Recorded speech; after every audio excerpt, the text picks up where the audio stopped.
పనిచేసిన వాళ్ళకి, పార్టీకి అంకితమై ఉన్న వాళ్ళకి, మాకు అంకితమై ఉన్న వాళ్ళకి తప్పకుండా పదవులు వచ్చేలాగా మేము చేస్తామని చెప్పి కూడా సందర్భంగా నేను మాటిస్తున్నాను. ఉదాహరణ శ్రీకాంత్ అన్ననే. శ్రీకాంత్ అన్న పార్టీకి కానీ కుటుంబానికి కానీ చాలా వరకు ఫస్ట్ నుంచి అండగా ఉన్నాడు.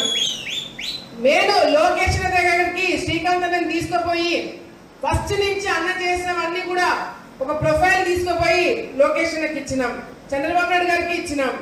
కానీ అదే మండలం నుంచి ముక్కు ముఖం తెలియని వాడు ఎవడైనా వెళ్ళి పదవి కావాలని చెప్పి మాకు తెలియకుండా తీసుకుంటే మాత్రము ఆలగడ్డ నియోజకవర్గంలో అడుగు కూడా పెట్టనివ్వమని చెప్పి సందర్భంగా తెలియజేసుకుంటున్నాం.